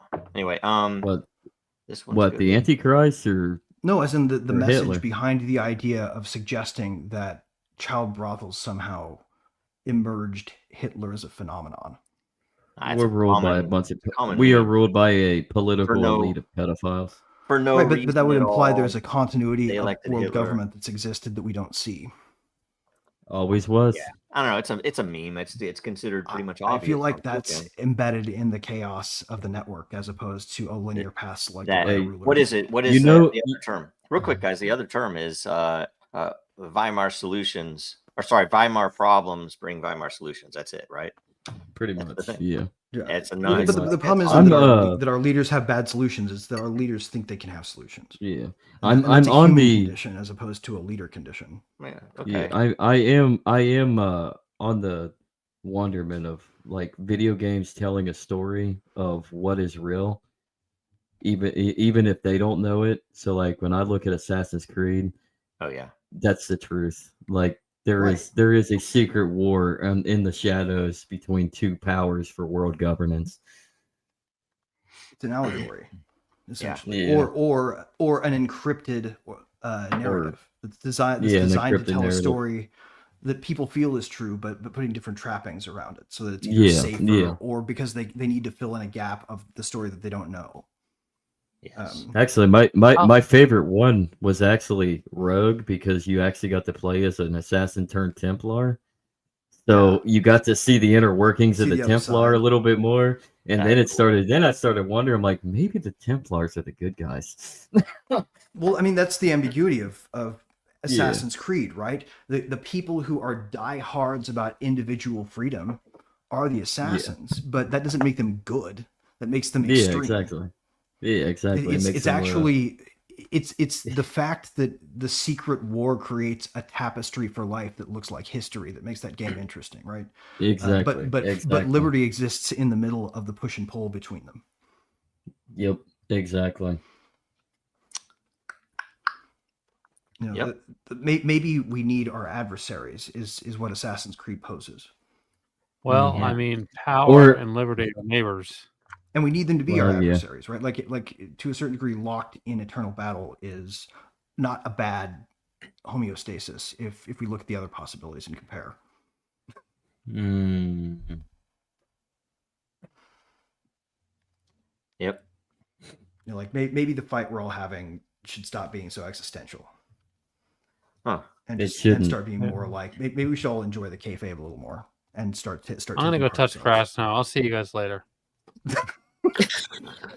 About I'm time. being a contrarian, you guys know. Like I'm not espousing Wow. these as beliefs. I'm just trying to fuck with There's some crazy baseline and see if anybody says anything weird. Because what I'm saying. I haven't seen this one for a while, right? It's fun. It's funny thought. Oh, the next one is great. The next one is really good, and I've found this in the past, but if I'm ever looking for it, I can never find it again. All right, so it is this one. Dude, It's hilarious. it looks like a Is that gas in station Canada energy or drink something? mascot. Are those Canadian cops or something? He wants you to drink the 3 Italian. times the size of a can of Monster one. That's locally branded. Is that actually in Italy? I don't know. Apparently, it says got a nice Italian jawline. cops, but they do look like they might be There's some sort Canadian. of writing on the wall behind it. I I'm wonder what pretty it sure it's says. Italian. Oh, what does that say? Wait, where do you see it? Mims and Mickle. It's- yeah. Yeah, something. it's Says my Mims and sophistication's Mickle. smaller. Hey, I bet you that'd probably be enough to figure out where that actually is, unless that's Hmm. Might etched The be. in one from someone Italian trying word to I sign the know, image. oro, is it just means gold. The only thing I know is da Firenze, Huh. which is just Florence. You're unfortunate to be the person who got Firenze. bisected down the middle on the right side of the photo. Like Resca nobody looks de- flattering when you cut off part of their symmetry. Yeah. I learned all my Nobody Italian wa- from nobody watches Assassin's Creed this. 2, but then I forgot it. 7-Eleven national. Ponte. Yes. This is probably a good angle to measure things, right? Anyway, No, I don't think that's true. I think that's wrong. I think they should rename. I think they should rename all the Well, Prince 7-Elevens. Yeah, they should rename the 7-Elevens to 7-7. That would be a sick joke. No. That would be mean. A lot of people would get lost in Japan. I mean, I Probably. wouldn't say necessarily then- a great country, but maybe a Well, decent country. That was the or only a, mile. When you or go to a, Japan, 7-Elevens are country like worth your living Western in, friend. maybe. Right? Only reason I want to name it 7-7 is just to get at the British. Uh-huh. Don't forget about Lawson. We could just change it for the Britain ones. Mm. It could be a war measure. What do you think? Pending what would it British be called? invasion, where we go liberate the people and they greet us as liberators. Speaking War. of Britain, like everything that's going on and the influx of the migration crisis and what it's leading to, how did we go from July 7th, 2007 to what Britain is now? What happened on July 7th, 2007? I think it was July 7th, 777, right? Yeah, with the terror attacks in London to That's right. them allowing what's going on now through laws. Well, what do you think? Guess.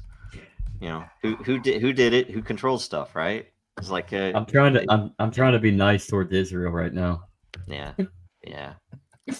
Kind of hard. Yep. That's how it works, man. Somebody's dog is Not mine this time. I think it's Greg's this time. Oh, these are great. I love all of these. Memories of butter. Oh my God. Like, what in the world? That's hilarious. It's actually kind of a great brand. Yes. And then it has like it's existential butter. Brits. British food isn't that bland. Oh. Toast sandwich. Toast sandwich. Yeah. It's bread on bread on bread. I mean, what's wrong with that? You know? 2 slices of bread with the filling is a thin slice of toasted bakery. bread, which maybe they have have- buttered. It's an They have one. recipe. They have one thing good going for them right now for what's happening. At least it'll be easy for them to get rid of pork. Too soon. Oh, brother. Oh my God. Isn't that what bangers and mash, though? That has to be pork sausage, isn't it? Probably. It's hard to be sure because they mix up the messaging across the pond, right? Like we could be talking about Irish food wrong when we say bangers and mash, or we could be talking That is about true. British. That is like, true. When there's they like- when they have, because you know why they call their cookies biscuits is because the Romans who did conquer the Brits, by the way, before they were Brits, I think, right? The Romans. Well, the Brits weren't even there. It was biscotti. Britons. Right? It was biscotti, so they were biscuits. There. Brits still had They're really a lot cool. of Nordic blood and a lot of Saxon blood to get injected into them by invasion. Yeah. To become Anglo-Saxon Jute. What about the Britons? The Britons were always conquered, just by different people. Yep. Yeah. Mainly Celts. My take on the Britons. Sorry, guys. Yeah, the Celts. The Celts. Good people. They've always been having a dialectic with freedom from underneath the And the boots. Gauls. The Gauls are also hard to kind of figure out where, I mean, they're French generally, but it's not exactly just the French. Not right? quite. Dude, yeah. I wonder if the Scottish Enlightenment and all the Enlightenments weren't reactionary movements. Now that I'm thinking about this, Yes, they were. They were all reactions. because if you think about it, if you think about the reason for so many salient stories from England being about freedom, maybe it's because they're frequently living under the oppression of tyrants. Sorry, guys, I'm not picking the name. They're finally free to tell stories. Their stories of people's defined by a dialectic with oppressive power being overwhelmingly crushing. God, I'm sorry, these are kind of rough. I'm not They've looking at always them been before I'm under a showing boot and tricked into thinking it's freedom, and that's the British pathos. Jesus, crazy stuff. I'm sorry, guys. Oh, here's the dude. This dude is the head of Pfizer. Look at his freaking neck. What the hell? It's like, you tell me these people aren't lizard people? How in the hell does this? No, they're lizards. What the hell, man? It's what It's is just what happens to your skin under studio lighting. Is that it? Maybe that's it. Okay. All right. It's called an elite tan. This is what happens when the oh, go ahead, Lisa. Well, I think you're talking about that guy's neck on the right. Yeah. What the hell? And the absence of neck on the left. That's the CEO of Pfizer, who, by the way, was a veterinarian. It's like a neck gradient. Yeah. He was a veterinarian. The CEO of Pfizer. Well, why? Because we are all animals. Oh, man. We are all animals. I come to the Who belief. does he look like? Truman Capote or something? Like the glasses plus the face on the left. This guy's. I don't know. This guy's a weird Probably looking mask. dude. It's probably some type of mask. He has to be some type of alien, no? Mm. I I come to the belief that what happened when the northern tribes were conquered by the Assyrians had the Anunnaki blood in them from all the mixing with the Sumerians and the Babylonians. And so that's what happened. Assyrians. I was like, huh? Yeah, and then I got you. Assyrians. Yeah. So then when the Assyrians conquered the northern tribes and they forced them to mix breed to get the Sumerians. I never understood where the Anunnaki. There's also some stuff about the it's a conquest style to interbreed. What the Cro-Magnon, and the whatever. Anyway, we're all other weird stuff. There's an interesting way to think about that too. Like maybe the Cro-Magnon got named just because we found a border and decided to draw a line, and really the whole subspecies thing is a gradient, right? Like a really fine gradient. So where like next door to the people we decided to call Cro-Magnon versus the people we decided to call Neanderthal. Yeah. The line is really sharp, but in reality, if you checked everybody, then you would see the gradient evaporate. It's really like more of a sampling area that there's a boundary, I guess. Yeah, I think that's probably true. What do you Greg, I identify as a Neanderthal. I don't know what this We all Cro-Magnon have is. it. Honestly, I know. we all I have know. little bits of each. Yeah. Homo erectus. Homo sapiens is a Homo pastiche of all of sapien. them. Mm-hmm. And it's the most dominant, but it's What the is most dominant what is lived. what is the difference between Homo sapien and Homo sapien sapien then? Homo sapiens I've sapiens is how we distinguish the fact that primitive man lived in caves and technology. Homo sapiens, the extra sapiens means humans plus technology, essentially. Okay, Plus so it's not like a okay. northwest or a south. No, it's literally a way of saying early humans live like animals, though they're genetically Homo sapiens, and current humans live not like animals, and so they're Homo sapiens sapiens. Okay. All right. That's all right. Okay. Early man versus late man is still Homo sapiens, is the idea. But we got to draw a distinction because there are tiny evolutions that we can point to if we insist on sublimating ourselves further from nature, like we keep doing. I personally think it's a mistake because we're really all part of the eukaryote empire. But okay. I'm sorry, what empire? I've never the heard eukaryote this. empire. Actually, we're going to talk about this tomorrow. This is where the theories come. Okay. The great Now team I'm up, intrigued. right? When the mitochondria invaded this DNA-based thing that had all this awesome storage, but no energy to handle anything else but sit there and store information. So the mitochondria gets into the cell and goes, you know what? Deal time. I'll be your powerhouse. Hook up this RNA system and let me have control of the DNA and I'll store information on it. Probably already dead. But then I'm going to work for our mutual benefit. And then we got enough energy from its ATP to do multi-cell signaling. We live in the eukaryote empire of multicellular life. Adenosine We're still just triphosphate. eukaryotes. I don't know what ATP is. This one's creepy. Our team is the whole planet, not just us. Okay. Oh, I like this. Except for those prokaryotes. Those bastards are our slaves. This one's great. This one is really funny. I think it's funny in some ways. Maybe other ways it's not funny, but it is a funny juxtaposition. What is this, Hell Girl? Probably. No, it's COVID propaganda.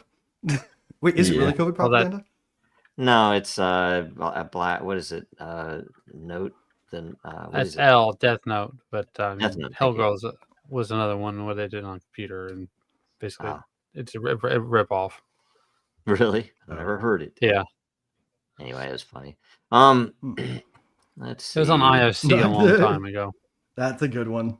Yeah, some good. See, this is some good dad jokery. This is my jam. This is my favorite. I love frequency of humor. Yes. Oh man, I can't show that one. I was about to show one that would got me in trouble. Oh, just show it. Just blink it real quick, and then we'll talk about what we think we saw. Oh, okay. This one is it. Oh, you want me to show it? I'll show it to you if you really want. If you really want. Blink. Let's see here. Bad. It's not that bad, but it's there's nothing you can't say. Not this one. Make a blow for free speech. This one is what's his name's. What's his name? The Unabomber, Kaczynski. Are we afraid to say anything on here? I think we should just put it up. There we go. Yeah, maybe not. Alex Jones. I don't know. Ted Kaczynski. A lot of people say. I don't know. I'm still like, oh, it is. He's an interesting as a philosopher. I'm still on the fence He on would it. have been interesting as a philosopher if he stayed off the bombing shit. You know, like if you wrote a short fiction about bombing instead of doing it. Okay, would you know who he is? Where I think it's MK Ultra. You wouldn't know who he was if he hadn't done that. I don't know. I think people would probably like the book. The guy was a good writer. Yeah, that's true. He was.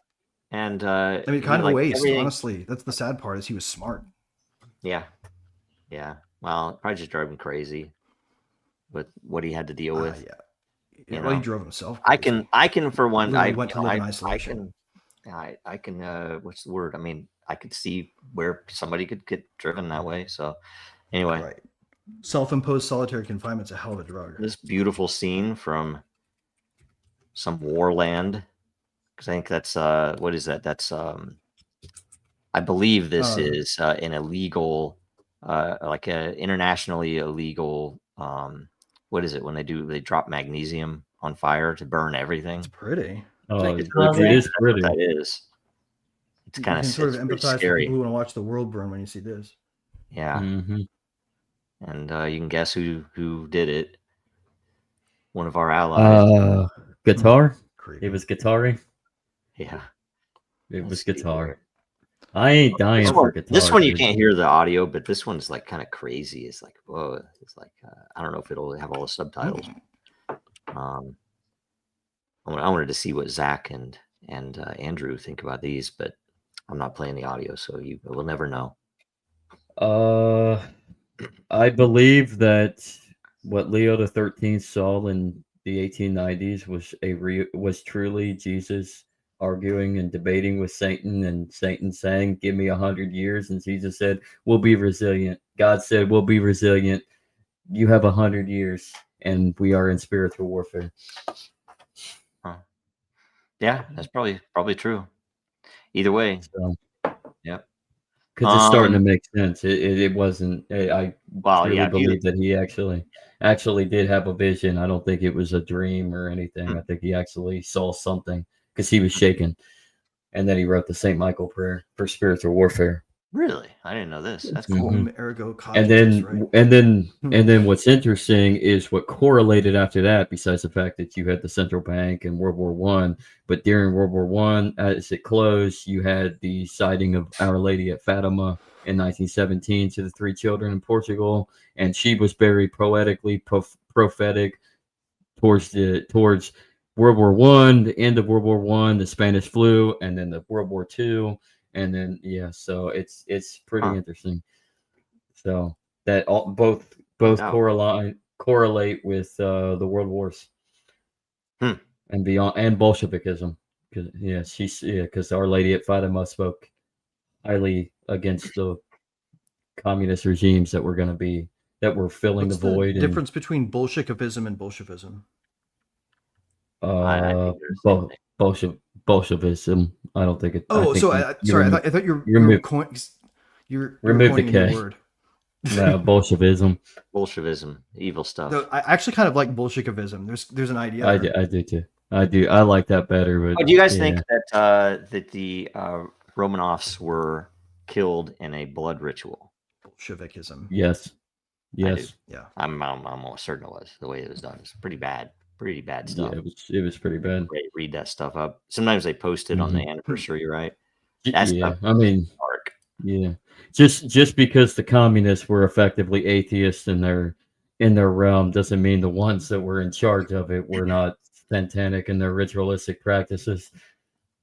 Yep, it's bad stuff. I don't even know what this one means, but it's funny. I mean, I know what the word means, but I don't know why this meme exists, but it is funny. It is pretty funny. No. And this one, I don't know. I do like visual things like that. It's pretty cool.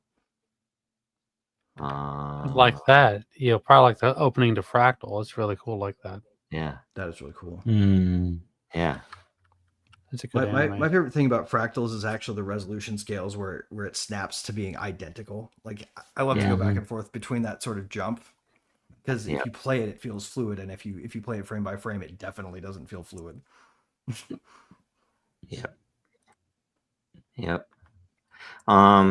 Getting close to the limits of my meme holdings, guys. Let's see here.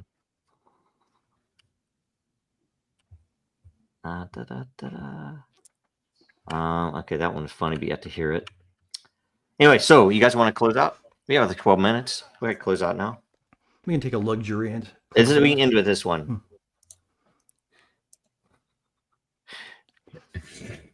This is where we're. I mean, and this is from 2022, but this is so realistic, and so it's like it was obvious We need to obvious. get good at having meta enemies again. We need to remember that the enemy is the system of government that we're under. Yes, that's why. You know? Yeah, or like early Americans realize that, and we need And to. the media. Right. All of the left and the Mhm. right and the center should be one unified Although side of this conflict I will say, because against the idea of one, power. if anybody, and here's the thing, until we can name our enemy, and you can say this, but back when I thought the enemy was militant Islam after 9/11, they had me convinced of that. You couldn't name it, and it's a weird thing. So they always make whatever the enemy is unnameable. So if you could name with a single word, what is our common enemy, and you could say, okay, the media, but that's not all of it. The government, that's not all of it. Right. Big healthcare, maybe that's not all of it. Right. What is it? What's the one word that captures our enemy? And until you can say that, you can't really fight the enemy until you can. Well, I mean, communicate. That's the trick, right? That's the trick. I actually feel like it's the other way around. Joe, I think you're right, but I think it's sort of flipped. I think really the enemy framing is part of the human brain condition, right? And that we fill that space when we don't have it, and so other people tell us stories that are useful for us to hear about it. I'm going to tell you, Greg, my enemy is not my brain. I'll tell you that. No, it's not your brain. It's the manipulation of your brain through that somebody mechanism. Is pushing people. That sounds very anti-Semitic. To attack my family and my way of life. They attacked my company. The question is, I'm a nobody from middle of nowhere. I grew up in Kansas, grew up in the middle of nowhere, and all of a sudden I had something that was worth $1 billion, and all of a sudden the U.S. government comes after me and totally destroys. You stuck your head up above the freaking grass, man. Yeah. So you were there safely on the savannah, and then you poked up, and they're like, "My enemy is not inside here. My enemy is out there," and they basically can pit us humans against each other. The real struggle, the real battle line is at the choke point between where you are on the rung of society and the top. Yeah. Something. So, study history. The mechanism is designed to set us in competition with one another to join them. But source materials, right? So go to the source materials. Don't study something somebody wrote about. This primary sources. Yep, primary sources are important. Managers are always breeding. Man, sorry I didn't get the comments. I should have. You know what? Next time we can do this. Let's see here. We can turn this on. Wait, where are they at? It only comes up once you turn it on. Then the new ones will start coming. Really? Out, but it won't go back into like this. Yeah. Oh, jeez. Okay, that's interesting. We should next time remind me. We'll turn that on. That is cool. Lisa, last time that was awesome.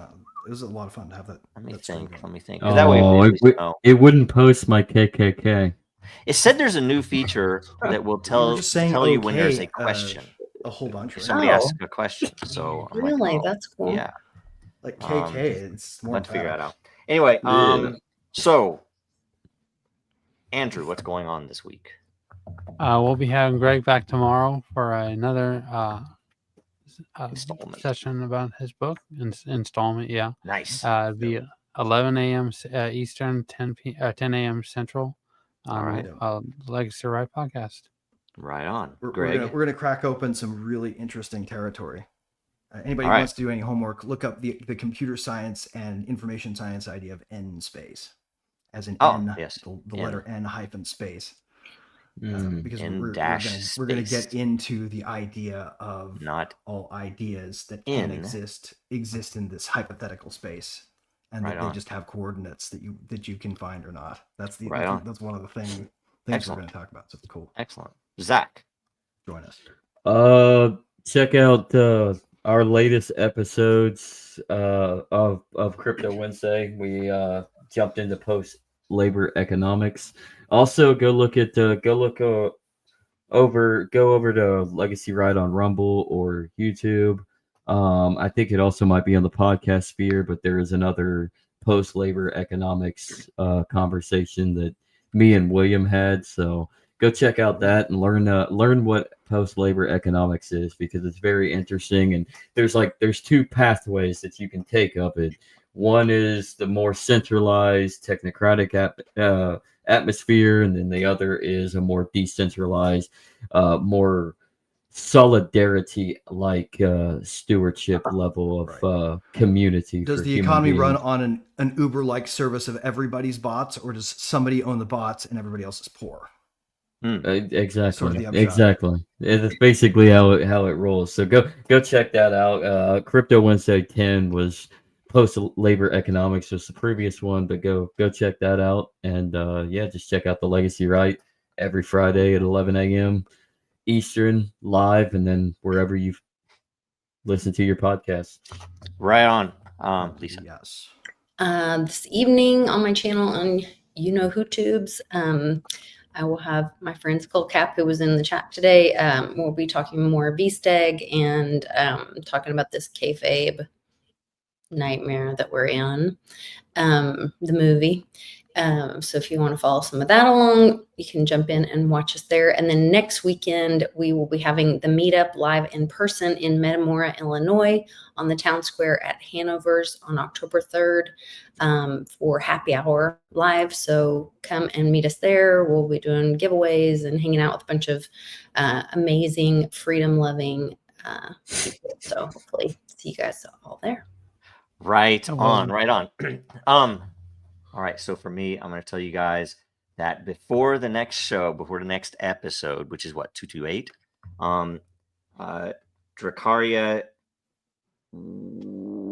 air season will be live for the cycle. There are 2,500 eggs there. The past two seasons have sold out in less than an hour each, 30 and 40 minutes each. So get in there and check them out. We're about to launch the marketplace. We're about to launch a whole bunch of other very interesting stuff. So that's coming before next week. And the other side of it, I don't think we'll have it before next week, but the big refresh plan for Dragon and all of our IP stuff is getting very close. I have the document in place. In fact, I need to ping you, Greg, for some feedback. Yeah. And for Habib, this is one of those projects that is sitting in front of the mega den rebuild that is going to be right. Yeah, it's all kind like of a magic refresh where all the things that we've learned from running den get built into something that's version 2 better. Yes. So with this marketplace, real property for eggs.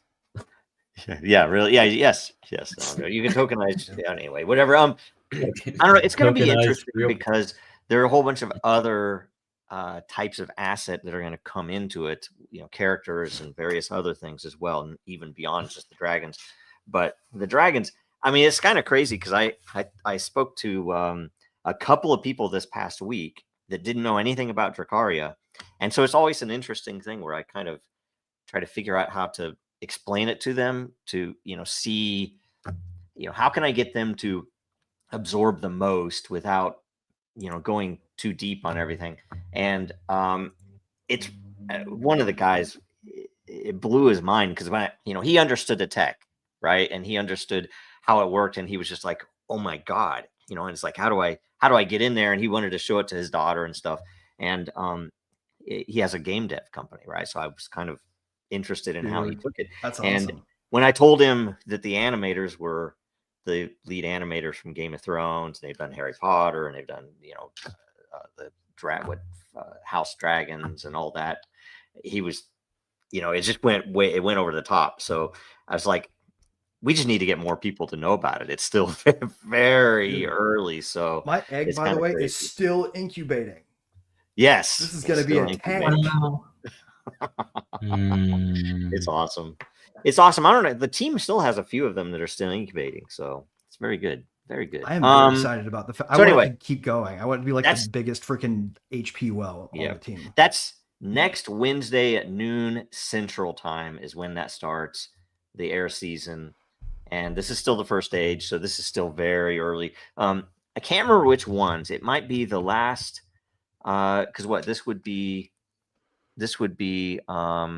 October, right? that is that right? Yeah, it'd be October.